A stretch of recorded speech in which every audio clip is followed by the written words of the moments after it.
Why this story matters, this piece offers a constructive counterpoint to the constant stream of negative news.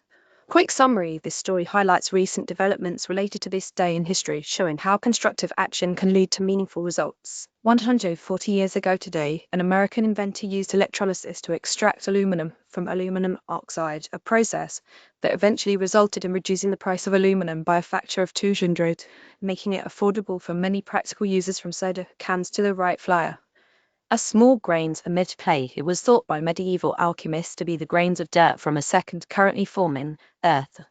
Today, more aluminum is produced than all other non-ferrous metals combined. The process was discovered by Charles Mutton Hall, who helped found the Pittsburgh Reduction Company, which became the Aluminum Company of America.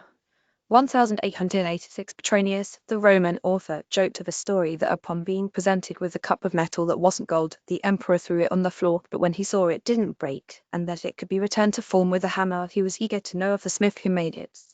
The smith, who was an inventor, had discovered aluminum, and after telling the emperor that he alone knew how to produce such material, the emperor ordered his execution so as not to diminish the price of gold. Would you like to read more good news about this day in history and on this day?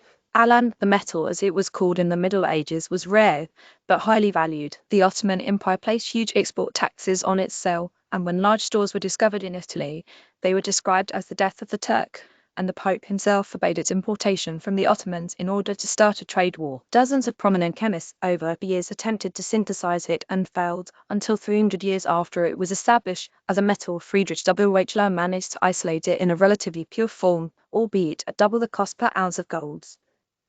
Napoleon craved it for weaponry and gave his most distinguished guests aluminum utensils instead of gold ones. Charles Martin Hall, the man behind mass production of aluminum.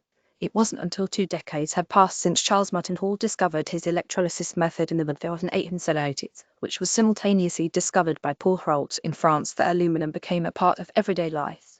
Hall's involvement with the American Aluminum Company made him very wealthy. Hall eventually became one of Oberlin College's most prominent benefactors, and an aluminum statue of him exists on the campus. Because of its lightweight, Hall's statue is once known for its frequent changes of location, often due to student pranks. Today the statue is glued to a large granite block and sits more permanently on the second floor of Oberlin's Science Center, where students continue to decorate Hall with appropriate trappings on holidays and other occasions. More good news on this date.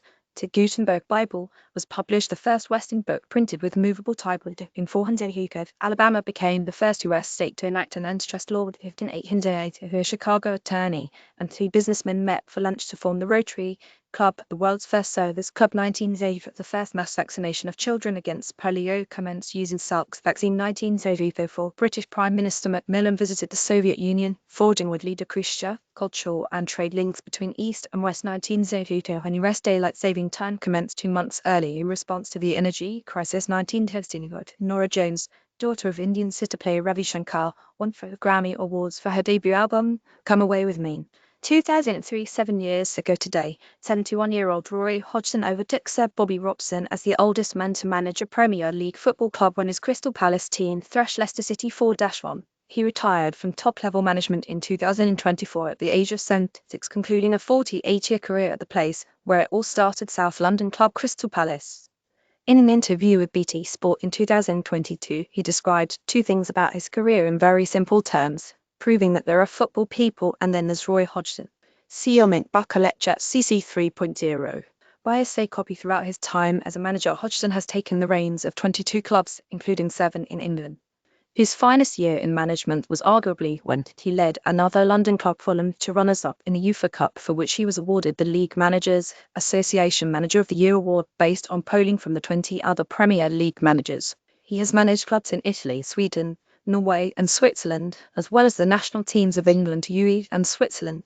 When asked by BT Sport what kept him in the game so long, he simply replied that, at the base of it, he still enjoys watching how teams set up to attack and how they set up to defend. A local lad from the London neighbourhood of Croydon, he started his playing career at Crystal Palace and told BT Sport that he doesn't really remember what it was like when his dad started taking him to games at their stadium, just flashes of colours, sounds and smells. 2019, 86 years ago today, Woody Guthrie wrote the lyrics to This Land Is Your Land in his room at the Hanover House Hotel in New York City.